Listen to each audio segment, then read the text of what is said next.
Okay, so we've protected the breathing points. What about the walls themselves?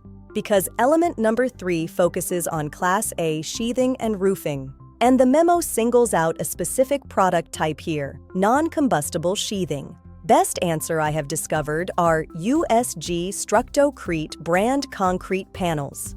Right, sheathing is critical. It's the layer sandwiched right between your structural framing and your exterior siding or roof shingles. If a builder uses standard plywood or OSD board for sheathing, they have essentially wrapped the home in continuous sheets of extremely combustible fuel. That's tragic.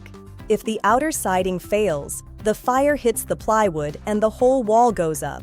The strategy dictates replacing wood sheathing with non-combustible concrete panels, like Structocrete, for the shear walls, the floor decks, and the roof decks.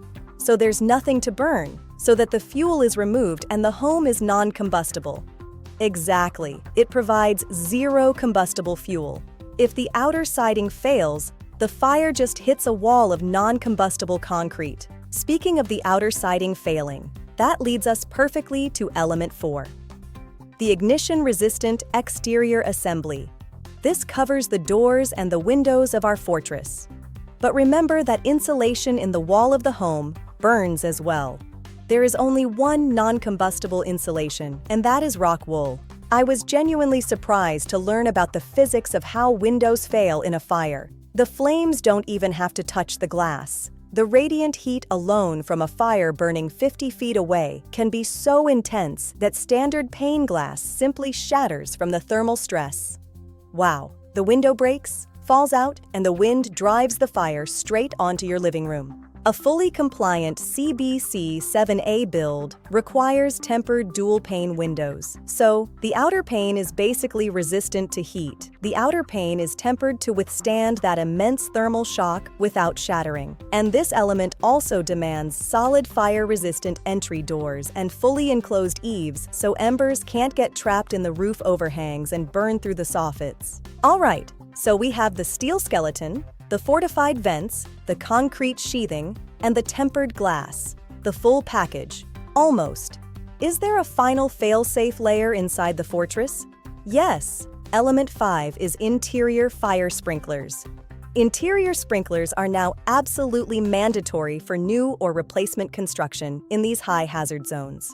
They must be tough to install. Not with a cold-formed steel frame which ensures that the routing for the sprinkler pipes is modeled into the framing design. You do that rather than trying to clumsily drill holes through traditional wood joists on site. Okay, so what does this all mean? You do all of this work. You assemble the steel frame. You add the concrete sheathing, install the tempered glass, plumb the sprinklers. You've essentially built a non-combustible bunker masquerading as a gorgeous residential home.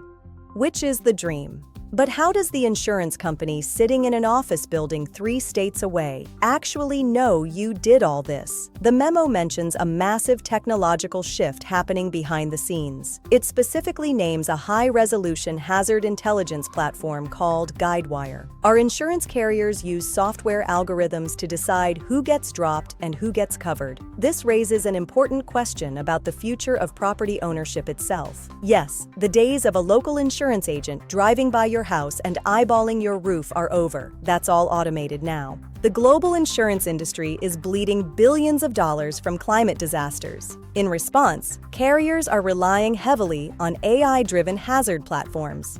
Guidewire is a major player here. And what do these platforms actually look at? These systems study and ingest satellite imagery, topographical canyon data, historical wind patterns, and vegetation density to assess risk down to the individual square meter. If the algorithm flags your coordinates as high risk, human underwriters rarely even intervene. They simply issue a non-renewal notice. Wow, you just get dropped a bomb. You can't argue with an algorithm. No, you can't. Unless, as the memo points out, you have irrefutable, standardized data to feed back into the machine. And that is the ultimate prize outlined here, the IBHS Wildfire Prepared Home Plus designation. The plus is the operative word there. What's the difference? The standard designation focuses heavily on the roof and the defensible space. But the plus level is the absolute holy grail of fire hardening. It is a science-based certification, proving the home possesses an enhanced structural resistance against not just wind-blown embers, but intense radiant heat and direct sustained flame contact.